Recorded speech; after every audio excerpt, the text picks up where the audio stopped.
Another hot lap from Toprak Razgatlioglu with 5 minutes to go, and a quick word from pit lane with Dave. Yes, you mentioned the BMWs have been pushed back down the order there. They seem to be really struggling with the experimental new rear tyre. In particular, Garrett Gerloff has been complaining vociferously about a serious lack of grip through this session, so BMW clearly not happy on the new tyre. And if there's one thing that you need, it's rear grip. Yeah, and it's, in fairness, it's one of those situations where you just use the other SC1 tyre for the weekend in all likelihood, and the 126, the tyre that's been used for a long time, Phillip Island and different places, you got good information on it, and as long as you got one of the tyres that works all right, that's just going to be the one you focus on. Officially, they're 2 development tyres, right? A development and a newer development tyre. Yeah, for Pirelli, a development tyre is basically any tyre before it's available for purchase for road customers. So most of the Pirelli range, you're able to go out and run the exact same tyres that are used in WorldSBK for your track day bike.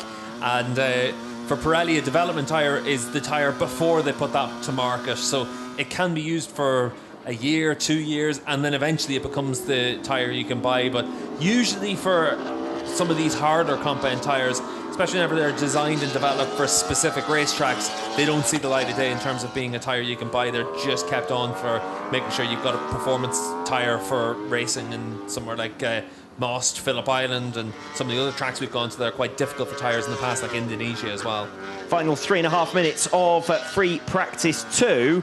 We're currently watching Remy Gardner, second fastest in this session for the moment. One real hot lap from Gardner. Hasn't necessarily matched that pace consistently in the same way that Toprak has. Another mid 1 minute 32 lap last time around from Toprak, 1:32.5 on his most recent effort. We're watching Axel Bassani now. He climbs up from 6th to 5th. So those Ducatis proving evenly matched this afternoon as things stand. Petrucci in 3rd, Rinaldi, Bassani, Bautista in that order directly behind him. And we now pick up Michael Ruben Rinaldi, who is set to improve from P4. That's another spill for Alex Lowes. Down to turn 10 this time for Lowes, same place where we saw Van der Mark of his crash earlier on. Lowes is going to have to come back into the pits. That's probably going to be the end of his session. Yeah, so disappointing afternoon for Alex Lowes. It started well enough as he and Jonathan Ray sat in 1st and 2nd positions in the session, but a couple of off-track excursions for Lowes. And speaking of off-track excursion, Michael Ruben Rinaldi just running off there at turn 1, something we see quite commonly, particularly on a Friday. But of course, if that does happen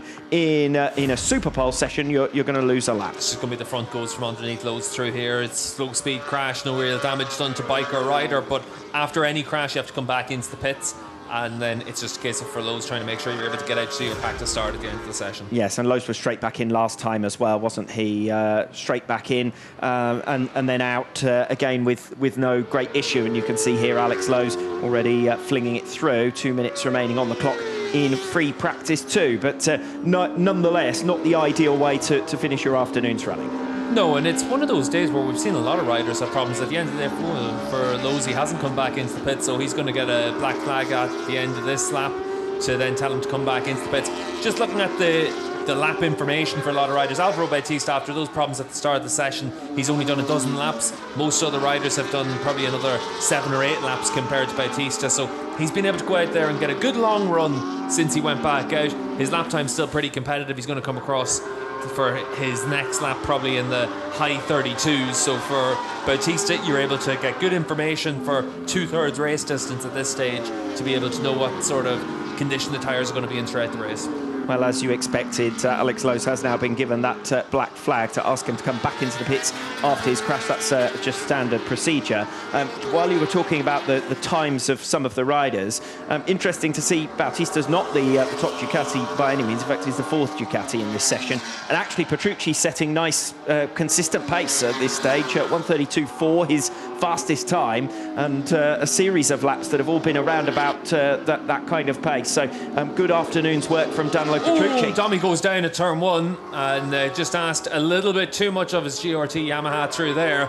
We cut back to see Toprak, but he's going to come across the yellow flag into turn 1. Egerter had just set a new personal best as well, a 1:32.8 to move up into 8th position. We see him now back at that familiar turn 1, of course, for Egerter from Most last year, that controversial turn 1 incident in the Supersport class. But thankfully this time he is straight back up to his feet.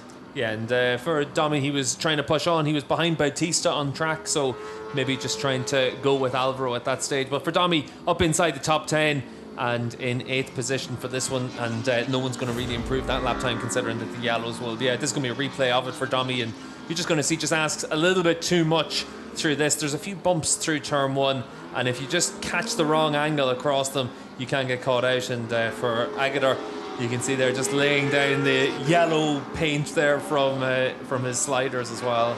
Yes, that's what they're there for, although that wasn't the intention. 10 out of 10 for artistic finish for that one for Agatha. Yeah, same as for Lowe's, just such a slow speed crash that for the rider, it doesn't really count as a crash in their mind, but for the end of the session, it means that you can't improve. But important to have those kind of moments, considering we lost so much running in this morning's session.